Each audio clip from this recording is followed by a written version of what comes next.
जब भी बात आती है ग्रह की तो दो ही ग्रह ऐसा है जो अगर किसी मनुष्य के भाग्य में आ जाते हैं तो उसका जीवन उथल पुथल करके रख देते हैं। एक तो शनिदेव का नाम है। इनका किसी मनुष्य के जीवन में आगमन होता है तो वह अगर अच्छा रास्ता पर चल रहा होता है, धर्म का मार्ग अपनाए हुआ रहता है, किसी भी तरह का गलत आचरण नहीं करता है तो उस मनुष्य के जीवन को और आनंद से भर देते हैं। अगर दूसरी ग्रह राहु की बात करें तो वह तो असुर है, पर अमृत पान कर लेने के कारण उनको देव की उपाधि दे दिया गया और एक ग्रह भी बना दिया गया। देव की उपाधि मिल जाने के बाद भी वह आसुरी प्रवृत्ति नहीं छोड़े। राहु की ग्रह दशा अगर किसी मनुष्य के जीवन में जाता है तो वह अत्याचारी, कुविचारी, अनैतिकता, व्यभिचारी, कुकर्मी तथा अधर्म के रास्ते पर अग्रसर होने लगता है। जब किसी मनुष्य का व्यवहार कुछ समय पहले अच्छा था, वह सभी से मेल जोल रखता था, धर्म की कार्य करता था, नियमित पूजा पाठ करता था, अगर अचानक वो अपने स्वभाव के विपरीत दिशा कार्य करने लगे, समझ लीजिए उसके जीवन में राहु का आगमन हो चुका है। अब बात आती है कि राहु के इस प्रभाव से कैसे बचा जाएगा। चलिए इसी के बारे में कुछ चर्चा करते हैं। एक बार की बात है, सूर्यदेव को ग्रसने राहु जा रहा था। उस समय बालक हनुमान सूर्य लोक में ही थे। हनुमान अपने आंखों के सामने अपने ही गुरु सूर्यदेव को ऐसी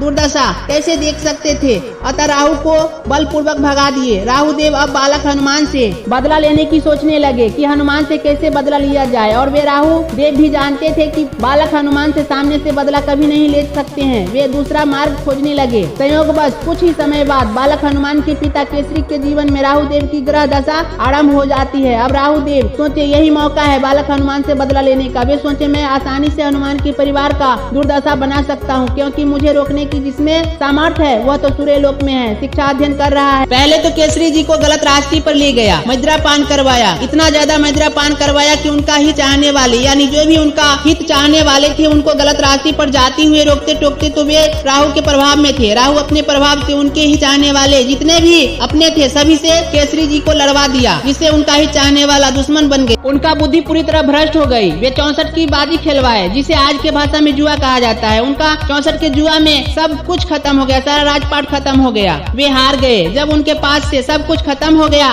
तब वे अपनी बीवी अंजना को भी दाव पर रखे और खुद को भी केसरी जी अपने आप को दाव पर रखे और फिर वो भी दाव हार गए। ये सब घटना जितनी भी केसरी जी के साथ हुआ उस सब की जिम्मेदारी राहुदेव थे। राहुदेव के प्रभाव में ही आकर केसरी जी अपने आप को ऐसी दुर्दशा पर पहुंच गए थे। अब बात यहीं पर राहुदेव खत्म नहीं करते। दाव जीतने वाला केसरी जी और माता अंजना को बेचने लगा। माता अंजना को एक सेठ खरीद कर ले गया घर के काम काज के लिए और केसरी जी को एक अत्याचारी साहूकार खरीद कर ले गया। केसरी जी को पूरे दिन साहूकार मारता और बैल की जगह उन्हें कोल्हू में बांधकर तेल पिरवाता। उधर माता अंजना को जो सेठ खरीद कर ले गया था उस सेठ का बुरी नजर माता अंजना पर आने लगी थी। एक दिन तो सेठ माता का सतत विनाश करने का सोचा, पर माता अंजना अपने आप को सेठ से बचाकर भाग निकली। भूखी प्यासी गांव में भटकने लगी। अब राहुदेव सोचा ये तो अपने आप को सेठ से बचाकर भाग आई है, पर मेरे कुदृष्टि से कैसे बचेगी। फिर राहुदेव सोचे कैसे अंजना को फंसाया जाए। माता अंजना जिस राज्य में थी उसी राज्य के राजा के दो बेटे थे। राजा अपने दोनों बेटों से काफी प्यार करता था। राहुदेव दोनों राजकुमारों को अपहरण कर लिया। राजकुमारों के अपहरण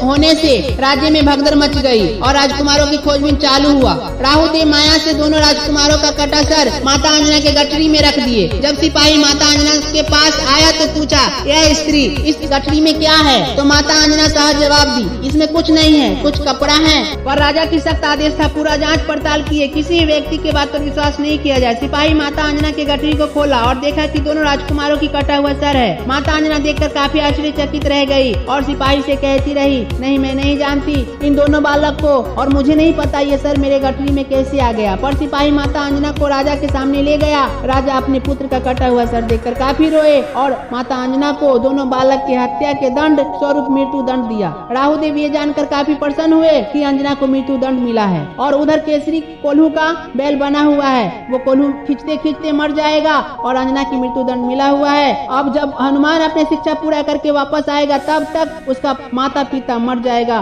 सभी संगे संगबंधी दुश्मन तो बना हुआ है, वह अपने आप को अकेला पाकर स्वयं ही मर जाएगा, खत्म कर लेगा अपने आप को। यही हस्र होता है राहुदेव से दुश्मनी करने का। यह सब सोच राहुदेव काफी आनंदित होते हैं। जिस दिन माता अंजना को मृत्यु दंड दिया जाने वाला रहता है उसी दिन सूर्यदेव सोचते हैं हनुमान को पृथ्वी पर जाना पड़ेगा, नहीं तो अनर्थ हो जाएगा।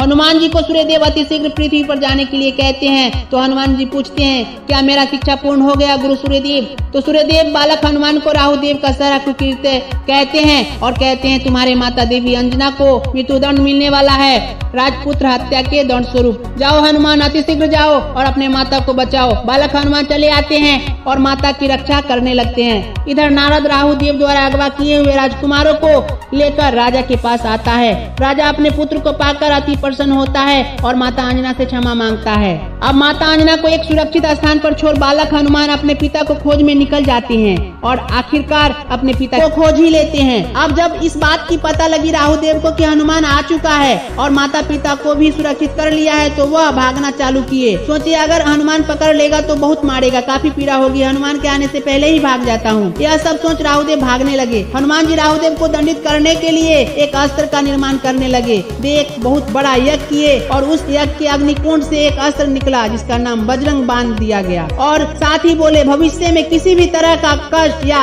नियम के विरुद्ध अगर कोई भी ग्रह अपना प्रभाव कोई भी इंसान पर दिखाएगा तो मेरा बजरंग बाण उस ग्रह का हाल बुरा कर देगा। जैसा कि आज राहुदेव का होने वाला है। राहुदेव तीनों लोकों में गए पर उनका कोई भी सहायता नहीं किया। राहुदेव आगे आगे और बजरंग बाण पीछे पीछे उनका पीछा कर रहा था। राहुदेव भागते भागते थक गए पर बजरंग बाण पीछा नहीं छोड़े। अंततः बजरंग बाण के चपेट में राहुदेव आ गए। तरह तरह की राहुदेव की कुटाई हुई, तरह तरह की पिटाई हुई। शरीर का ऐसा कोई भी जगह नहीं बचा जहाँ बजरंग बाण का प्रभाव नहीं हुआ। माफी मांगे और साथ ही वचन भी दिए हनुमान जी को कि जहाँ पर भी आपका नाम मात्र का उच्चारण होगा मैं वहाँ अपना कुदृष्टि कभी नहीं डालूंगा और आपके भक्त पर तो भूल कर भी नहीं।